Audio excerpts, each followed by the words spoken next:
Welcome to Novel Ideas, Chats with Local Authors. I'm Carolyn Luck, and this is my co-host, Josh Brogadir. It's great to be with you. Of course, our guest this evening, Carol, is award-winning author and international speaker, Sandra Elaine. Sandra, it is great to have you with us tonight. And thank you so much for having me. Absolutely. It's great to have somebody here who obviously does a lot of different types of writing, which is what we'll get into in a little while. Sure. Sandra, how would you describe yourself as an author? That's a great question. Describing myself as an author became a little bit tricky when I wrote the third book, which was a children's book. So I tend to say that I'm a multi-genre author, and I write books to uplift the human spirit. So my first two books, one was a memoir, and the other was a book of affirmations, and my third book is a children's book. Yeah. Heritage plays a big part of who you are, your books, and your heritage is unique. We were just speaking about this a little bit before. Can you tell us a bit about that and how it's played a role in your writing? Sure. My mother was originally from Panama, and my dad was originally from Jamaica. And of my siblings, I'm the only child born in the United States. So it's kind of cool to have family in Panama, Jamaica, and here in America. And that has played a real cultural role on how I write and how I identify myself. And so especially when I came up with the children's book this year, I wanted a story that looked like me when I was a kid or had that kind of representation. Yeah. Nice. Well, let's talk about your first book. In Memory of a Saint. And sometimes I think we all believe our moms are saints. But the subtitle is Lessons from My Mother I Didn't Pay Attention to Until She Died. Yes. And this is sort of a very unique kind of, well, tell us a little bit about your mom and how she obviously had a huge influence on who you are. She really did. My mom, as she got older, my mom came to live with me, and it was a great experience to be a young woman, to have your mom who drove you crazy to be living with you now, and to seeing life as she was getting older and when she was younger and so vibrant and full of life. And when she got older, she had congestive heart failure. And so to see her dealing with the illness, but also still feisty and still my mom, was kind of cool and interesting. But what really made me want to write the book, she used to always tell me, you're going to miss me when I'm gone. Or another phrase, and it's more colloquial, and it was like, you won't know the use of your behind till it's sore. Ooh, I like that. That's a spicy quote. I like it. Right? And I used to, roll my eyes. And my friends would all call and say they wanted to talk to my mom. And I'm like, my mother? Why do you want to talk to my mother? Don't you have your mother? Your mother is way cooler. Because, the grass is always greener on the other mother. Of course. Right? And after she died, and she was no longer there to bounce the ideas off and wasn't that presence in my life every day, I started to recall the things she would say and say, oh, if she was here, this is what she would tell me to do. Or this is how she would be. And the more I thought about it, I thought, those are the lessons. Oh my gosh, she really did teach me something. Oh my gosh, she really was smarter. Oh my God, my mother was right. And I was like, I think I went through every one of those emotions, and it sort of played from that. Yeah. Well, I think this is very unique in terms of a memoir, because we always think of a memoir as sort of a chronological discussion of kind of the story of how things happened. But this is really written in nice little vignettes, and at the end of each vignette is a little lesson that's kind of in a square or a rectangle down here. Yeah. And it reminded me in some ways of reading Aesop's fables. Because there was always sort of a moral at the end of them. Right. And so which one would you think is your favorite? Oh, my goodness. The one that I start the book off is one of my favorites, only because it sort of introduces the book. Because a lot of times when I mention this book, people tend to say, and they go, oh, that's so sad. And I'm like, oh, no. It's not sad at all, and it's not meant to be that way. Right. So the first story is when I was in my 20s, one of my girlfriends brought a guy over she wanted my mom to meet. She had some issues with her own mom, but she always trusted my mother's opinion. And I call it nothing changed but the air. So they came over, and instantly my mom took a dislike to him. And we could just say it was, she put him to sit in the living room. And in our house, if you were favored, no one ever went in the living room. It was either the den or the kitchen. And we all kind of just like slept in the kitchen. Right. But if you knew it was not going to be it was going to be a short visit, you got plopped in the living room. And she said, go in there. And we just knew. And, through the whole, she's asking him questions. And with each question she asked him that that my mother didn't like the answer, her tone got frostier. But it was almost, you wouldn't know it. But my friend and I knew it. And we're backing up and backing up, going, this is not good. And my friend said, nothing in the room changed but the air. So at one point, the audience is over because she basically stands up and says, so I know you all have somewhere else to go. So see ya. Was he that bad? Come on. We're on television. What I will say is that with friends, as long when they're dating someone, you kind of just go with the flow, But the question and the lesson that was at the end of this, and my friend still would use it constantly after that. My mother pulled her aside and said, "Come here. Was that the best you could do?" And that became a lesson for her and for me. Yeah. Bring someone, is that the best you can do? Yeah. Wonderful story. Nice. We're going to jump to your newest book, which is a children's book, which my daughter read. She's 7 years old, and she loved it, and I did too. The Magical Day. Yes. So this is about Donovan. Tell us about this story. Oh my gosh. So Donovan, the story of Donovan came to me in my sleep in the summer of 2014. And I was a beautiful summer, nicely dreaming, and this story got downloaded to me. And the very next thing that happened was for me, heard God's voice that said, Sandra, get up and write it down. And I, being me, said, no, I don't want to. Yes, I argued with God, in my sleep. And I remember going back and forth saying, no, I don't want to. It was like, get up and write it down. And my second book is called Mañana Starts Today, which is, and I said, I'll do it tomorrow. And it's kind of funny when I think about it, I said, you won't remember tomorrow. Get up. And I said, well, it's 4:00 in the morning. I'm tired. And so get up now. And when I opened my eyes and looked at the alarm clock, it was exactly 4 a.m. And so I got up and I just jotted it down briefly. And that was the beginning of the story. At the time, it could have been a boy or a girl. And then Donovan just sort of peeked out and said, I want it to be about me. It should be about a little boy. And it started to be at this time in this country when our black men and black boys were getting shot down, and I wanted a story that was more uplifting for a little young black child. Yes. Very nice.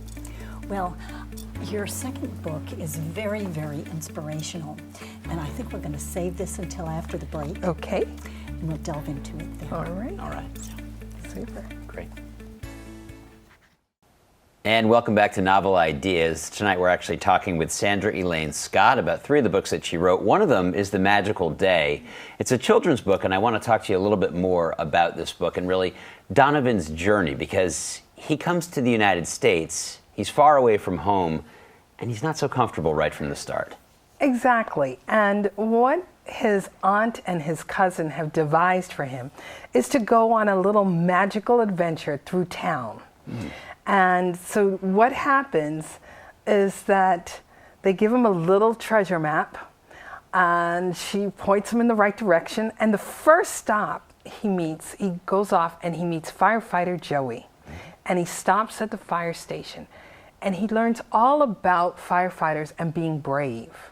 And I thought it was really important to start the journey off with that, because firefighters are often scared when they're going into a fire, but they're so courageous and so brave.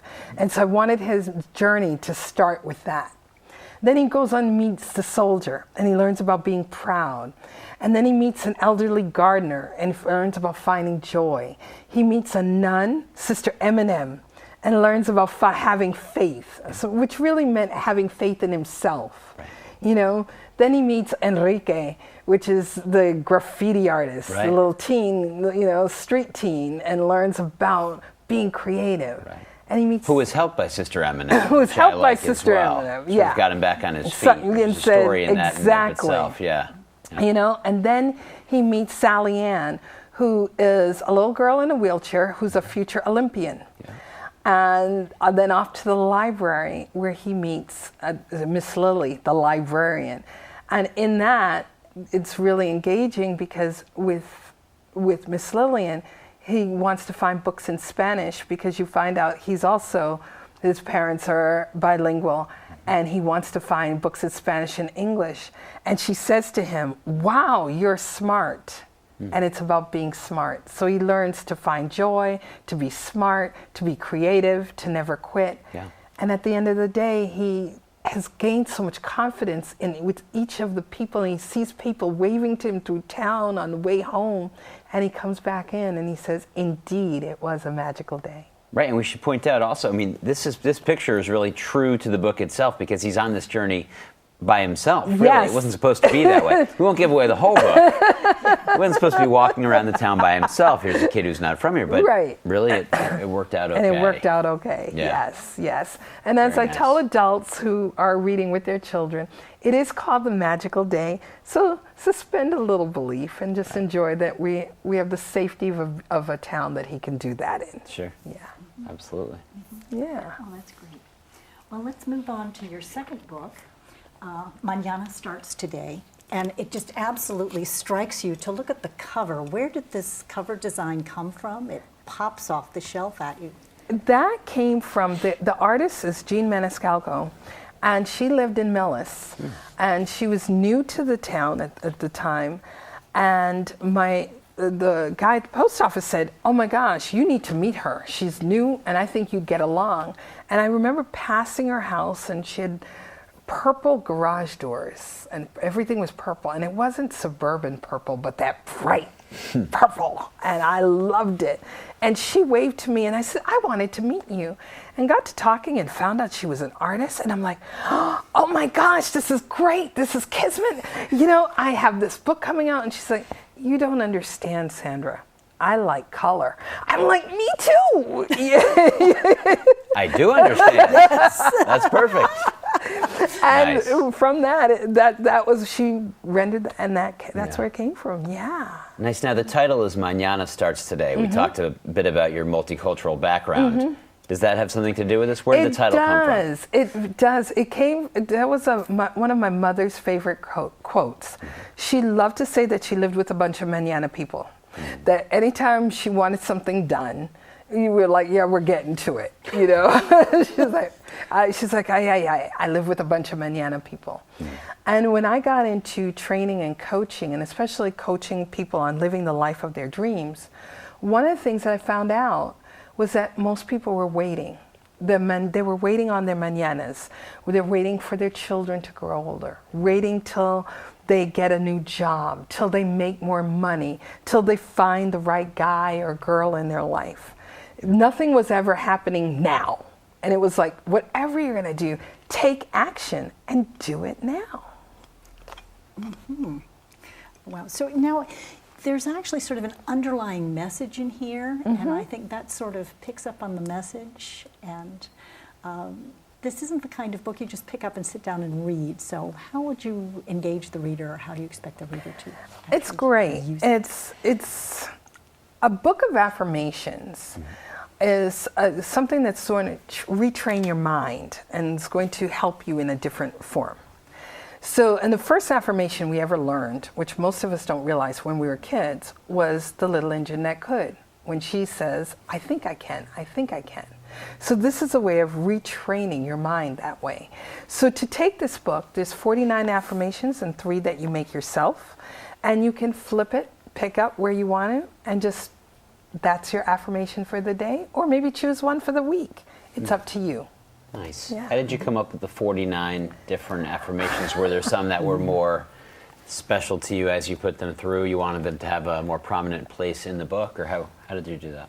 Once I had an idea that I wanted heart, mind, and soul, I actually threw up a newsprint around the house, and anytime I would get an idea, I would just jot it out. So today I'm free. I remember someone talking about getting rid of a big bill in her life, and she said, I am free.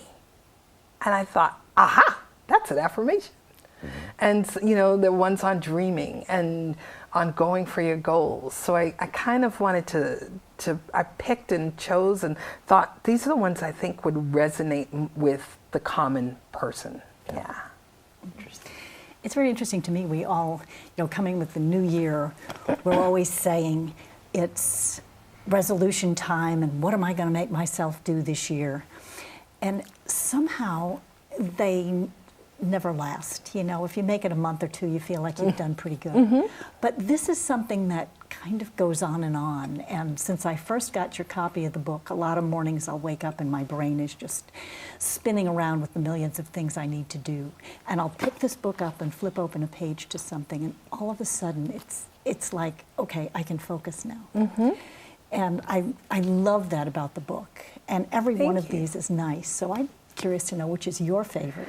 I have several favorites, and one of them is, you know, I create magical moments. And you were talking about the magical day, and I find that so often we wait for the magical moment to happen in life, and it's like, why not create your own and decide that today that the magical moment is mine and I'm going to create it in the moment. And that's, I think that's one of my favorites. Or today I will not quit, especially on days that I know I have a project to do and I'm like, okay, I've got to coach myself. Let's get moving. Yeah.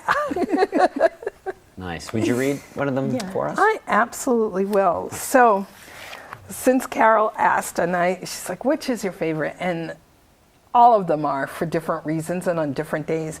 But today I create magical moments. Today, magic is in the air. And guess what? It's your magic.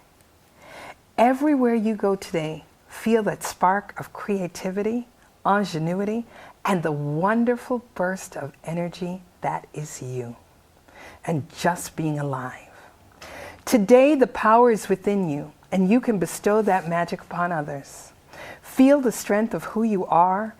Rather than waiting for miracles to happen today, become the miracle and let the magic flow from your being.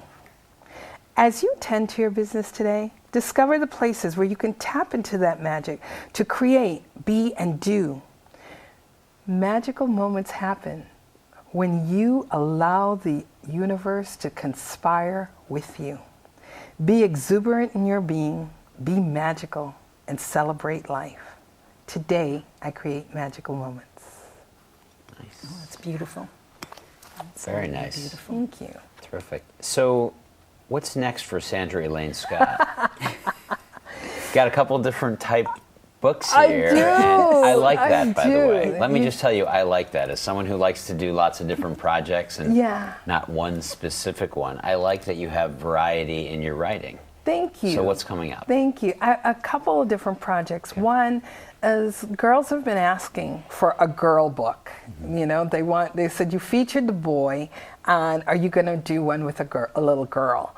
And so Maria Luisa has a story to tell. And so I'm working on a story for her. Okay.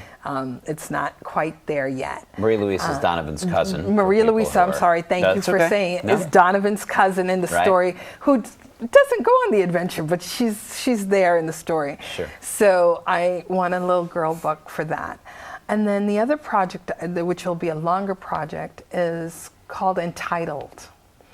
And it's leadership skills fathers teach daughters. And I speak, I did a book about my mom, and I really wanted to also honor my dad.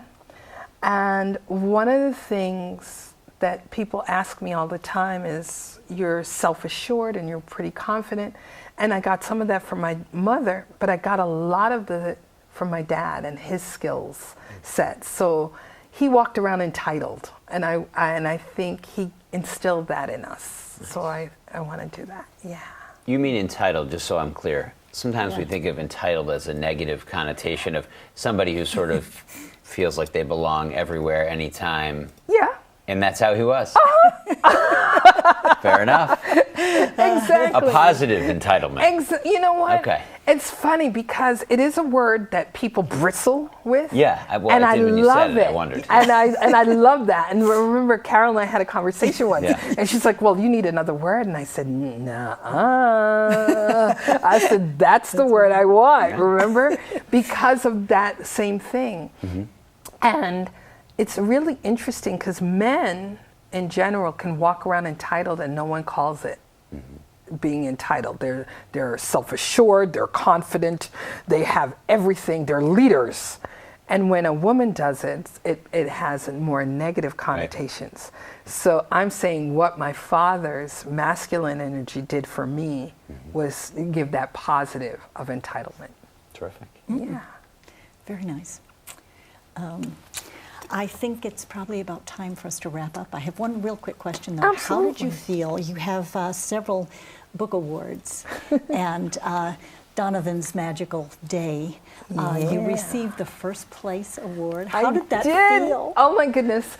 I got to tell you, both Mañana Starts Today won an honorable mention at the Latino Book Awards for Spiritual. Nice. And In Memory of a Saint won an honorable mention for Best Women's Issues.